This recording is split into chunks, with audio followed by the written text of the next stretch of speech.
And he'll be back for years to come from what we've seen there. So Rafa's even going to go for the new shirt for the interview with Jim Courier. It's going to be fascinating to hear what he's got to say about that. But in the end, it's straight sets. And in the end, as we said, it proves why he's the best player in the game at the moment, according to the rankings. He might get an argument from the Federer fans, but he just worked his way through it. He worked his way through that tough patch at the start of the second set where he dropped serve in the second and fourth games, found himself down 4-love. But then after that, he just toughed it out. Well, that's how he is, isn't he? I mean, a lot of players down 4-love would have clearly lost that set, and you know, they would have sort of half tried or gave it a go, but they wouldn't have just fought for every point like he did. And that's all he knows, which is fantastic. Well, let's hear what he's got to say. It will be interesting to hear what Rafa says. He's going to have a chat courtside with Jim Courier now after his straight sets win. Rafa, you're such a gentleman when you're playing, and at the end of the match, you did something that I've seen you do a few times, but you showed great respect to your opponent. You applauded him as he was walking off the court. Well, what do you think about this young man? He played a pretty darn good match against you tonight. Well, first of all, just congratulate him. I think he's improving every year a lot. He's very young, and if he is able to keep practicing, keep improving like this, he's going to have big chances to be in the top positions very soon. Well, that's where you are right now, so probably not too soon from your perspective. So the first set was 6-2, but was close. He played well. 4-love second set, he had you. What were you thinking? We're going to try to win the third. That's what I was thinking. So, yeah, well, I think I started the match playing well. But he's this kind of player that he makes you play bad, no? Because he play very, very easy. His position on court is perfect. It's very difficult to move him from the baseline. So I just, in the end of the match, I think I did something better. No, I was going to the net more times. That's the way that I have to play if I want to have chances to play better and better. Because from the baseline today, I didn't have enough good shots to destroy him. Have you to destroy him? That's nice. Was the only word in English that I didn't know another one. I think we got the point.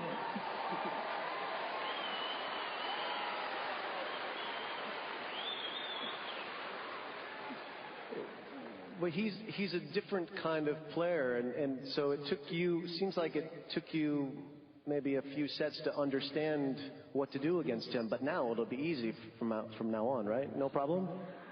I would love that, but that's not going to happen. Every time going to be more and more difficult, I'm sure of that.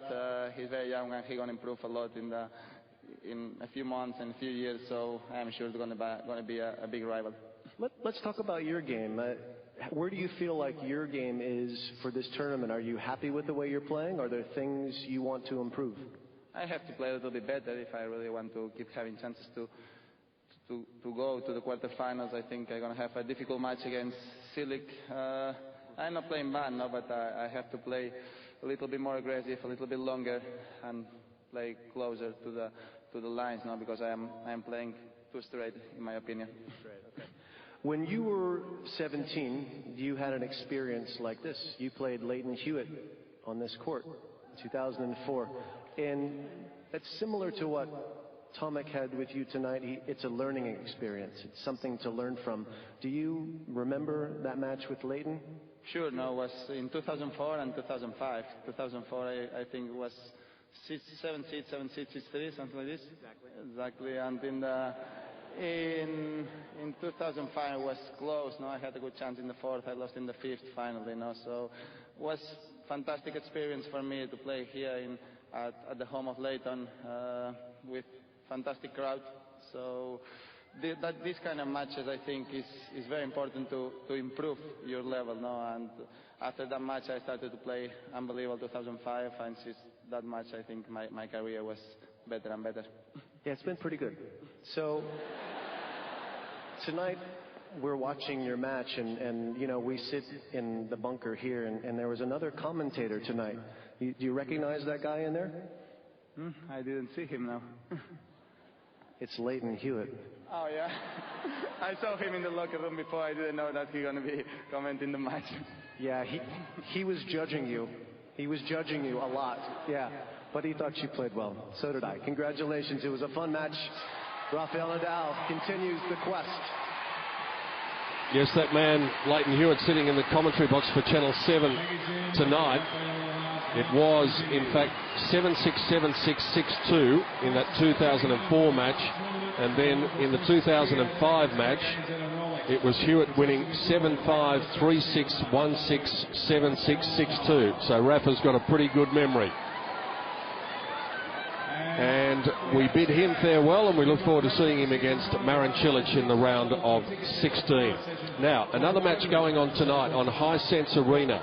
Much anticipated match between Jürgen Melzer and Marcos Baghdatis, but there has been drama on Hisense Arena tonight involving Baghdatis.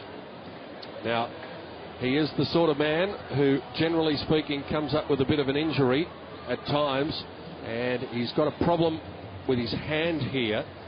He's down 2-1. In fact, it's the little finger. Now, Baghdatis took the first set 7-6. Melzer took the second 6-2, the third 6-1. At this stage, Melzer leading 4-3 in the fourth set. And a bit of the magic spray, but things not looking good for Marcos Baghdatis here, up against a quality opponent. And unfortunately, he's coming to the realization that with the right hand, he's not going to be able to grip the racket properly. And then, as Melzer made it 4-3,